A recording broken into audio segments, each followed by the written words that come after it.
amener à une résolution de la crise, mais pour ça, il faut d'abord une volonté nationale forte. L'idée, c'est une crise qui se manifeste par des problèmes de sécurité très graves, avec des milliers de morts maintenant chaque année, mais aussi des viols, des pillages, un impact terrible sur l'économie qui est en récession depuis maintenant plus de 6 ans, et là on rentre dans la 7e année de récession. Mais ce qu'il faut, c'est remettre de l'ordre, remettre de la sécurité, mais remettre de l'ordre, ça passe aussi par de la justice. C'est-à-dire qu'il faut que les gens qui enfreignent la loi soient sanctionnés, soient punis. Et je ne parle pas seulement des gangs criminels, pas seulement des gens qui sont en armes, c'est aussi ceux qui les soutiennent, qui les financent, qui les arment, ceux qui trafiquent dans la drogue, ceux qui volent, qui pillent, on peut dire, l'État, que ce soit en détournant des ressources publiques, que ce soit en faisant de l'évasion fiscale, en ne payant pas ce qu'ils doivent, sous forme de taxes douanières, sous forme d'impôts. C'est tout ça qui affaiblit l'État et qui amène à la situation dans laquelle on est. Et pour ça, il faut qu'il y ait une réaction et que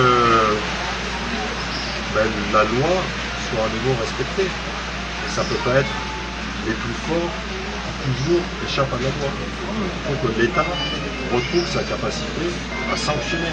C'est dans l'intérêt de tous. Et d'abord, les plus pauvres. La loi, elle est là pour protéger les plus faibles. Mais si elle protège les plus riches, les plus forts, il y a un problème. Et c'est le problème dans lequel vous êtes. Monsieur l'ambassadeur, c'est Radio Télé Métronome. Oui.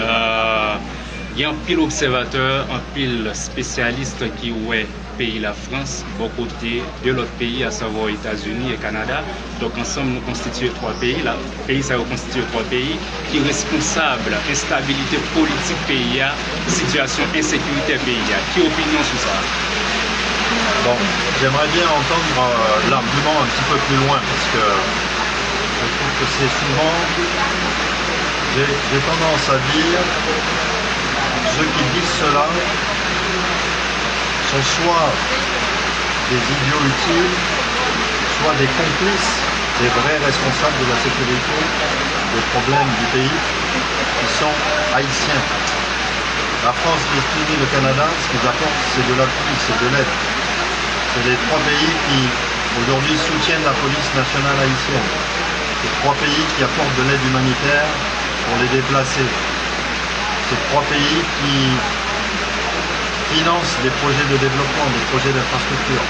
Je ne vois pas en quoi ces 3 pays sont un problème. En revanche, je sais qu'il y a des gens qui sont responsables de détournement de fonds, il y a des gens qui ont financé des gangs, il y a des gens qui arment les gangs, qui sont totalement libres de leur mouvement, qui ont été sanctionnés par ces 3 pays, mais qui n'ont pas été sanctionnés ici en Haïti par les autorités haïtiennes.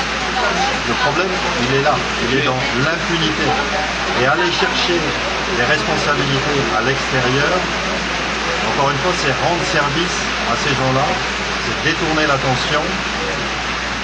Et s'il y a une responsabilité extérieure, elle n'est pas du côté de ces 3 pays, elle est plutôt du côté des cartels du trafic de drogue, qui sont notamment en Colombie, qui depuis des années utilisent Haïti pour faire du trafic de drogue, semer la corruption et pour semer les armes à travers le pays. Ambassadeur, si vous avez des arguments, nous avons utilisé quelques expressions dans la réponse pour nous jouer un argument. Par exemple, aide-yo, en pile fois, il y a des gens qui estiment que c'est au profit de nous-mêmes, au profit de pays, comme si il a cherché aide dans une série d'instances internationales pour eux-mêmes pour faire beurre pendant ils ont l'impression que c'est Haïti qui a aidé. Ça, c'est un argument. L'autre argument, il y a l'idée qui dit que les amis sont sortis aux États-Unis.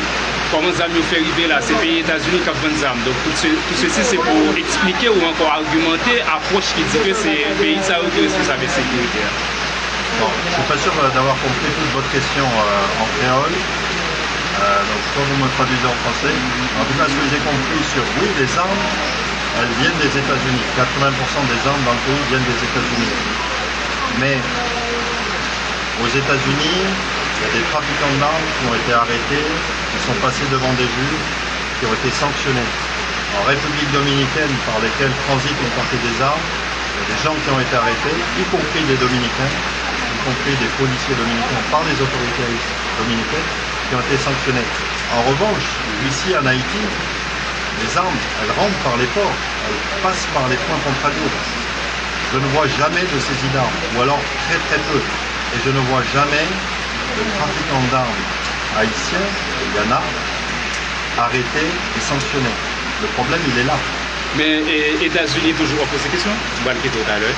États-Unis toujours, États-Unis, Canada, peut-être la France, mais pas fait. Souvent, fait sortir une série de communiqués pour faire connaître que sanctionner une série d'autorités politiques. Mais suivi au pas jamais fait en réalité, nous toujours voyons que les autorités, que ce soit en Haïti ou tout le monde à l'étranger, ils livrent, ils vivent librement. Pas jamais suivi qui fait cette question. Est-ce que vous pouvez répéter en français? Français, non. La question, si je ne comprends pas la question. Monsieur l'ambassadeur, c'est Jacques Melinfo. Le CPT tarde à organiser les élections dans le pays. Et qu'est-ce que vous en pensez?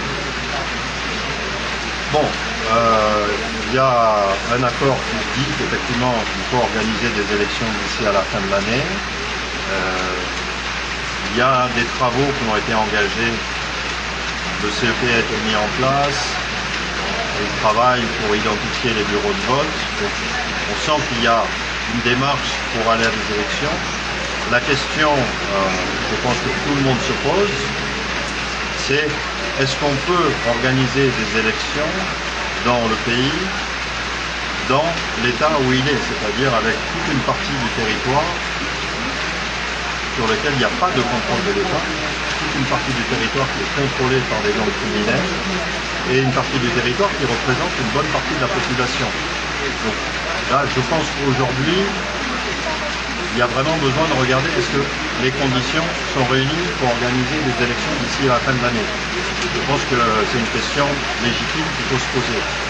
C'est important d'avoir des élections, c'est important pour avoir des autorités légitimes choisies par le peuple, mais il faut que ce soit fait dans des conditions suffisantes pour qu'effectivement le peuple et tout le peuple puisse s'exprimer et choisir librement ses prochains dirigeants. Il ne faut pas précipiter des élections pour faire des élections. Il faut que ces élections conduisent à une gouvernance légitime.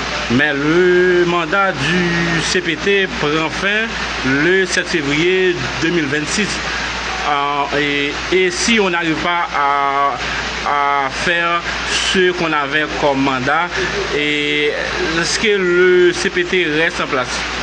Bon, le CPT il a été mis en place par des groupes sociaux et politiques haïtiens. Tous les signataires de l'accord du 3 avril 2024 sont haïtiens. C'est à eux, et peut-être à d'autres qui n'auront pas été signataires, de trouver une solution, de répondre à cette question. Ce n'est pas à moi, Français, ou à un autre pays de dire ce qui doit être fait. Le pays est souverain et les questions politiques, elles relèvent de la souveraineté nationale. C'est aux Haïtiens de décider. Peut-être qu'on a une question, ça c'est me poser, mais c'est poser entre eux, peut-être qu'il y a des expressions. Et il y a un